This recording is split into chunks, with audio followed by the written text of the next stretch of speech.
Los Angeles has the dumbest map in America. Let's have a geogra talk.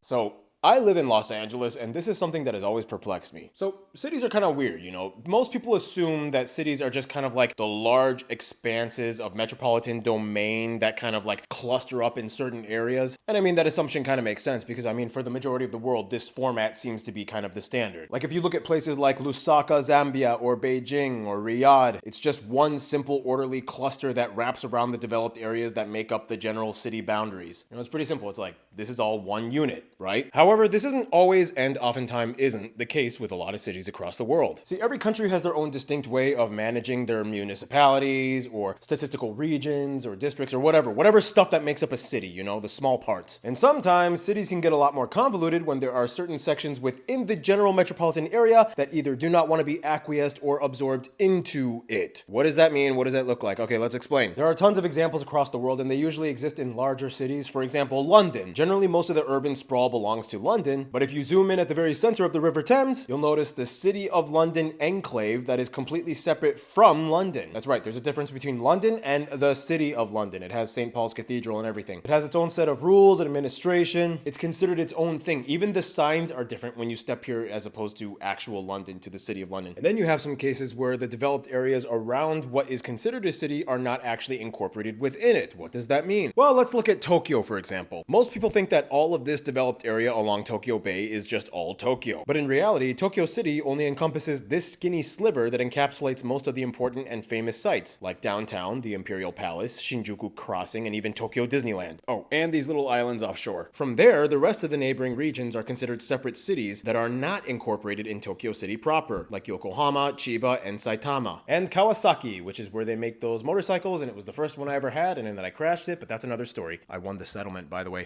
Where was I? So that means, okay, two separate cities can actually touch each other on the map, but they are not legally incorporated within each other's jurisdiction. That happens quite a bit, actually. Many cities are like this across the world. For example, Paris, they have their famous 20 arrondissements. Anything outside of the 20 neighborhoods is not considered Paris proper. In India, they have New Delhi, which is actually separate from regular Delhi, which also is surrounded by a bunch of other cities that touch it, like Noida and Ghaziabad, or however you pronounce it, I'm sorry. But then, once every so often, you get to a city that looks like a choppy, messy free-for-all that makes no sense and half of everything is not even incorporated within the city. And let me tell you something, the USA is an absolute gold mine of these confusing, administrative, municipally divided anomalies. If you go to cities like Fresno or Stockton or Bakersfield, California has a lot of them for some reason. For example, if you look at the maps, you have exclaves of the city located outside of the major center, but then within the center of the city, you also have pockets and holes that are not incorporated within the city. So many cities of the USA have this type of format, whether it be Orlando, Houston, Phoenix, and Vegas. We all know Vegas, the paradise part that doesn't even belong to the city of Vegas. It's a whole other thing, and there was a whole story about the mafia long ago, blah, blah, blah. The point is, a lot of these cities are not what you think they are. And before we get into it, let me make a little quick distinction, because I know a lot of my subscribers are like smart Alex, and they think they know the answer because they watched one YouTube video that talked about the topic. Although communal values could play a role in the reasoning as to why they are divided like this, no, this type of choppy system is not all the work of gerrymandering. Gerrymandering is the drawing of voting districts within city limits, not separating entire cities within a larger metropolitan area. There's a difference, okay? So that being clarified, why do cities do this type of stuff in America? There are many reasons. There is no one answer. Sometimes these areas, these little pockets, they existed before the actual major city even developed and began, so they have a historical reason. But oftentimes, one of the largest and most popular reasons is because these cities are totally fine on their own and they don't need the city's help. They don't want to be part of the city. They're doing better than the city. And why is that? Because these smaller little subsections within the metropolitan area usually have some kind of money-making industry that really keeps them afloat and allows them to be distinct entities apart from the larger city. All of these unincorporated areas have their own police forces, their own city councils, and their own way of operating themselves. Even the street signs look different. And that is why when you look at the general Los Angeles metropolitan area, you know, you look at everything along the coast and everything within the barriers of the mountains surrounding it, you would think all of that is Los Angeles. But the truth of the matter is, the actual boundaries and borders of what constitutes the city of Los Angeles looks like this. Yeah, what the Just keep in mind, there's a distinction between LA City and the LA County. They are two separate things. And let's not even talk about the OC. Yeah, why does it look like that? Why is it that there's like a skinny little handle that goes to the ocean, but it connects from the center part, but everything around it doesn't belong to the city of Los Angeles when it's literally right there? And why are there all these little holes, these little pockets within the city that aren't incorporated within the city? That's because Los Angeles has a very strange story. So I'm not gonna bore you with all the small details because that would take way too long. There's too many neighborhoods. Long story short, LA didn't always look like the way how it does today. It kind of grew by buying out new neighborhoods and making it what it is today. Quick geographic reference, there are two parts to Los Angeles, the Valley and the LA Basin. The Valley is basically that big area north of LA where you have to cross over the mountains to get to it. Yeah, you know the hill with the Hollywood sign? Yeah, that's the mountains, the Santa Monica Mountains. You have to cross over them to get into the Valley. And yes, you've probably heard of the Valley Girls. Yeah, totally. Yeah, that's this area, the Valley, the San Fernando Valley. And it's so funny because if you look in the Valley, only one part doesn't belong to Los Angeles City. San Fernando, coincidentally, has the same name as the entire Valley. It's its own separate city that's not incorporated with LA City. Yeah, San Fernando, man.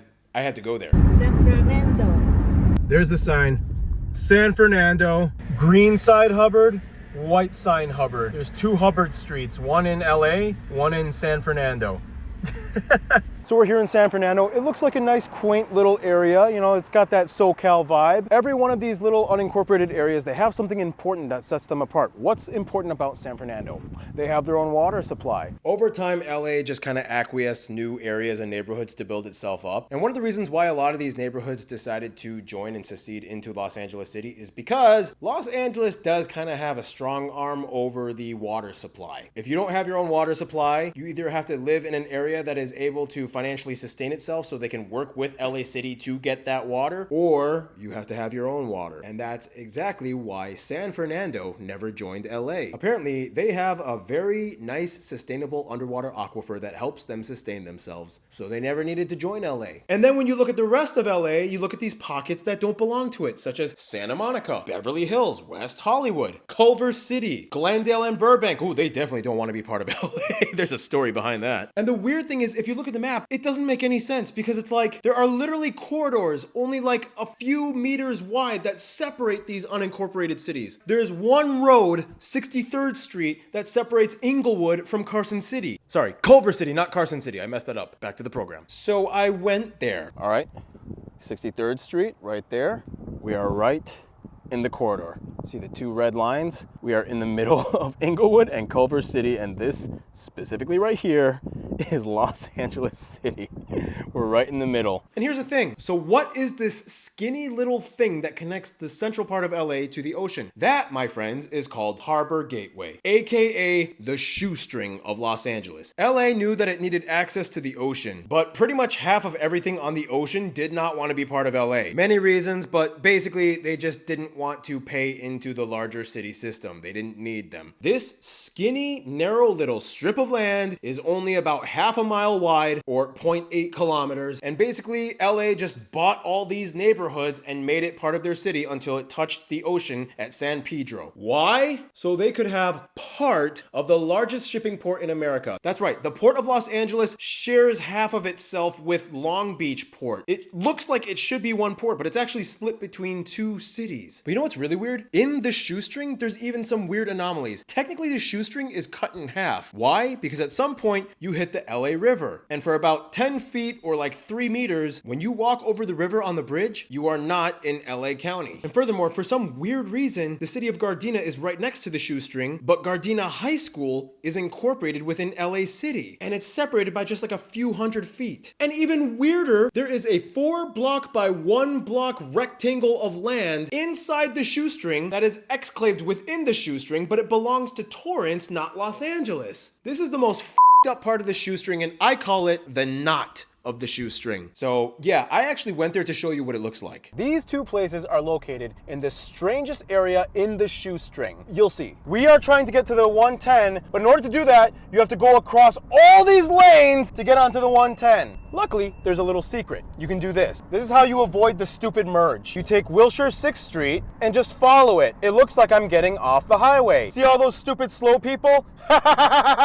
No, you take the 6th Street pass, we're going back to the 110. And then here we are back on the 110 without the crazy traffic. That's how you pass the 110 cluster. Okay, we are in Harbor Gateway. This is on Vermont Street, right by the 110 freeway. And this is the narrowest strip of land that divides the two parts of Harbor Gateway. The moment you step on the LA River over the bridge for about 10 feet, you are officially outside of LA City for a few seconds, and then you're back in Harbor Gateway. I just left LA for 3 seconds and got back in. By the way, accompanying me today is my cousin, Sohi. Say hi to Sohi. Hi, Sugar Peeps. Yeah, you know what I do, right? Yeah, of course. YouTube, something. Yeah.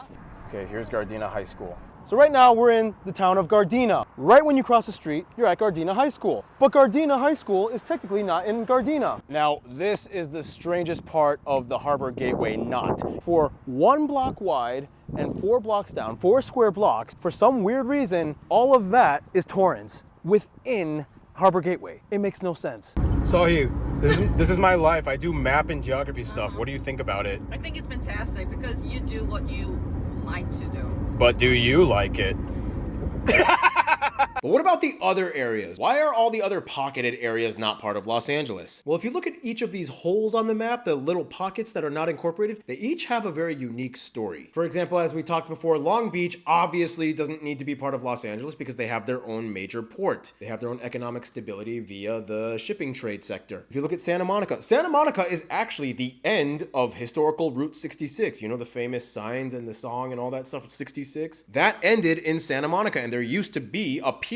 Before LA had San Pedro and Long Beach Pier, they had Santa Monica Pier. Now it's a big theme park and they have rides and everything. But before, that was where the major shipping industry was located. Santa Monica made enough money to just kind of sustain themselves, and now there's like a lot of business and shopping and retail over there. One other clue is that LA is heavily subsidized by the entertainment industry. And today there are the big 5 studios. There used to be 6. They are Universal, Warner Brothers, Disney, Paramount, and Sony, formerly known as Columbia. And it used to be Fox, but then Disney bought out Fox, and I'm gonna be honest, that was a lot of people had opinions about that.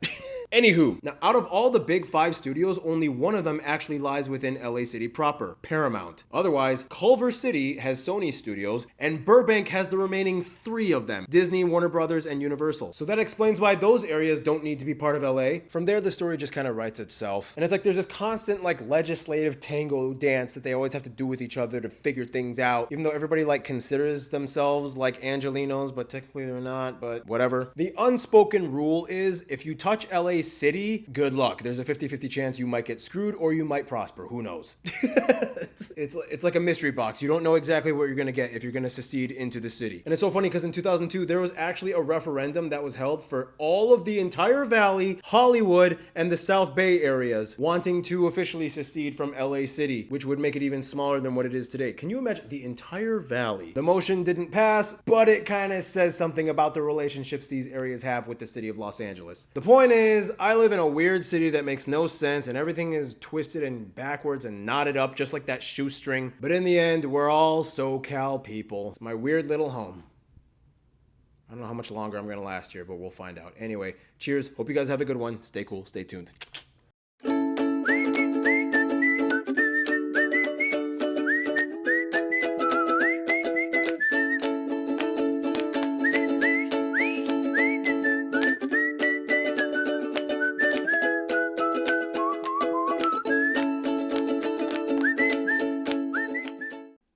Oh, and these little islands offshore.